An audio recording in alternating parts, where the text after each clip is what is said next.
Hello everyone, in this video I'll be discussing about general awareness. General awareness is not a single word as it seems to be, but it is concoction of so many different things. So we really need to know about those things if we want to prepare well for general awareness. In this video I'll be discussing about my strategy for general awareness and the things that it includes. Even I was afraid of general awareness as so many people are. So that is why I thought it is very important to discuss about the strategy for this subject. So here we go. So at the time of preparation, I broadly divided this general awareness into two parts. The first one, static, and the second one is current. Under static, we have banking and non-banking. I will say for the news that is other than banking. Okay, so non-banking means non-banking means the news that is other than banking. So static includes banking, non-banking, and current also includes banking and non-banking. Now, one by one, I'll be discussing about what we have in all this. So the first one, that is banking, the static banking.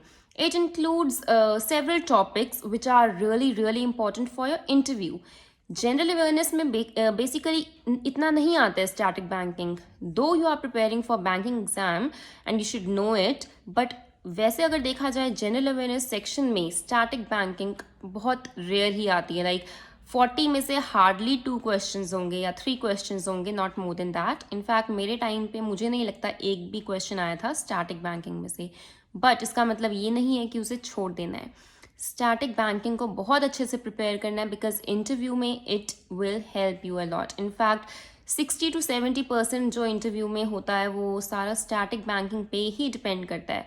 और बाकी की जो current news है banking की वो भी समझ नहीं आएगी अगर आप स्टैटिक बैंकिंग को अच्छे से नहीं करते हैं. So that is really important. Static banking में अब क्या क्या आता है? रेपो रेट हो गया, रिवर्स रेपो हो गया, देन मार्जिनल स्टैंडिंग फैसिलिटी, ये सारी टर्म्स हो गई जितनी भी मॉनेटरी पॉलिसी में आपकी आती हैं. फिस्कल पॉलिसी हो गई, आपका पीसीए हो गया, प्रॉम्प्ट करेक्टिव एक्शन हो गया, एनपीए पे सारा पूरा आपका टॉपिक हो गया, और भी बहुत सारी चीज़ें होती हैं पूरी बैंकिंग हिस्ट्री के बारे में. ये सारी चीज़ें आपकी आती हैं स्टैटिक बैंकिंग में. Then comes your static non banking. Static non banking में आपका आता है जैसे आपके नेशनल पार्क्स हो गए, किस स्टेट में है. क्वेश्चन आ जाता है कि बांधवगढ़ टाइगर रिजर्व किस स्टेट में है. तो उसी तरह से आपकी वाइल्ड लाइफ सेंचुरीज हो गई, नेशनल पार्क्स हो गए, डैम्स हो गए, ये सारी चीज़ें आपकी आती हैं स्टैटिक नॉन बैंकिंग में. इसमें आपकी करेंसीज भी आ जाती हैं, डिफरेंट नेशंस की कैपिटल्स आ जाती हैं. सो ये सारी चीज़ें आपकी आ गई नॉन बैंकिंग स्टैटिक में. अब ये क्वेश्चंस कितने आते हैं? ये भी बहुत ही ज़्यादा कम आते हैं, लाइक हार्डली 2 और 3. बट अब ये क्या होता है आजकल, क्या होता है जैसे आपके करंट जितनी भी न्यूज़ होती हैं उसमें अगर किसी कंट्री के बारे में है, किसी वाइल्ड लाइफ सेंचुरी के बारे में आ गया करंट न्यूज़ में, तो उसी से रिलेटेड वो स्टैटिक बना देते हैं. फॉर एग्जांपल एक जैसे मुझे याद नहीं आ रहा कौन सा वो नेशनल पार्क था, बट उस नेशनल पार्क में एक न्यूज़ आई थी कि वहाँ पर हॉट एयर बलून की फैसिलिटी ले आए हैं जिसमें टूरिस्ट हॉट एयर बलून पे बैठेंगे एंड पूरा व्यू ले सकेंगे. सो अब एग्ज़ाम में क्वेश्चन आ सकता है उस जो वो नेशनल पार्क या वाइल्ड लाइफ सेंचुरी वो जो भी थी उसके बारे में आ जाएगा एग्ज़ाम में कि ये जो है ये किस स्टेट में है. सो बेसिकली स्टैटिक भी आजकल करंट में से डिराइव्ड होते हैं. So but you have to prepare for static as well. मैं ऐसा नहीं बोलूँगी कि आप बिल्कुल करंट पे डिपेंडेंट हो जाओ, स्टैटिक भी पढ़ो, पर स्टैटिक नॉन बैंकिंग मैं बोलूँगी इसको बहुत ज़्यादा टाइम डिवोट करने की ज़रूरत नहीं है. मैंने अब क्या किया था जब लास्ट का 1 मंथ रह गया था, एक तो हाँ जो पूरी जनरल अवेयरनेस है ये आपको एटलीस्ट 6 मंथ्स पहले स्टार्ट करनी है एग्जाम से. ये भूल जाओ कि प्री के बाद स्टार्ट करोगे तो एग्जाम क्लियर होगा, it is not possible. Secondly जो मैं अब आपसे स्टैटिक नॉन बैंकिंग की बात कर रही हूँ, ये मैंने लास्ट के 1 मंथ में किया था. मतलब साथ में थोड़ा बहुत जो हो गया वो हो गया. उसके बाद मैंने अच्छे से जो किया था वो लास्ट के 1 मंथ में ही किया था. 1 मंथ भी क्या, बस जो प्री के बाद टाइम था वो भी मैं क्या करती थी, यूट्यूब पे एक वीडियो थी उसमें बहुत ही ऐसे ट्रिक्स के साथ वाइल्ड लाइफ सेंचुरीज याद करा रखी थी, नेशनल पार्क्स याद करा रखे थे. तो मैंने वो एक ही वीडियो 2-3 टाइम्स देख ली थी तो उससे मुझे याद हो गया था. मैं आपको यही एडवाइस करूँगी कि ये जितने भी national parks, wild life centuries, ये डैम्स वगैरह की हैं, ऐसे यूट्यूब पे बहुत सारी वीडियोज़ होती हैं कि कैसे आप मेमोराइज़ कर सकते हैं, वो आप देख लो। That is more than enough for static non banking. अब बात आती है करंट पे। Current is really really important. आपका जो जनरल अवेयरनेस है उसमें ज़्यादा पार्ट जो होगा वो करंट का ही होगा, और करंट में भी बैंक का पेपर देने जा रहे हो तो करंट बैंकिंग बहुत ज़्यादा आती है, current banking. So current banking में आपका ये सब आता है, जैसे टाइप्स होते हैं, या बैंक ने कोई अपना प्रोडक्ट लॉन्च किया है, कोई अपनी न्यू स्कीम लॉन्च करी है, किसी बैंक ने किसी प्राइवेट फर्म या कंपनी के साथ टाइप किया, या टू बैंक्स ने आपस में टाइप किए, या किसी के सीईओ चेंज हुए हैं, चेयरमैन चेंज हुआ है। सो ये सारी चीज़ें आपकी आती हैं करंट बैंकिंग में, और ज़्यादा इसी में से क्वेश्चंस आते हैं। तो मैं बोलूँगी 60 to 70% बैंकिंग करंट का ही होता है। उसके बाद जनरल करंट भी बहुत ज़्यादा आती है, that is non banking current.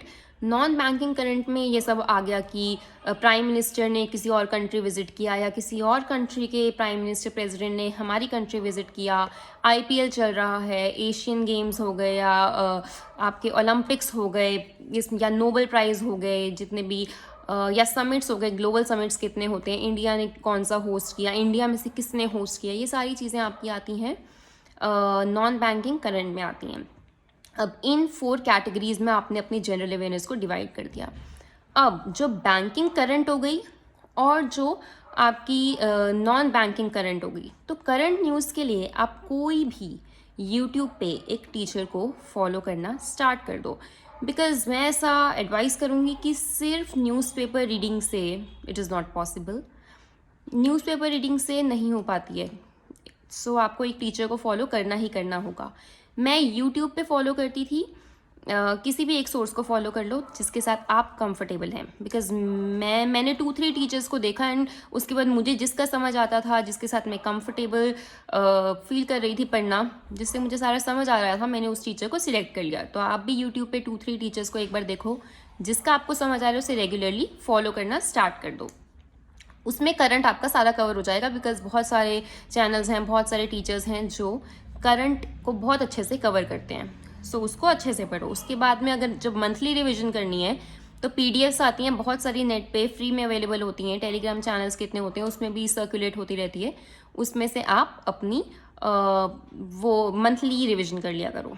ये सारा तो करंट के लिए बहुत है।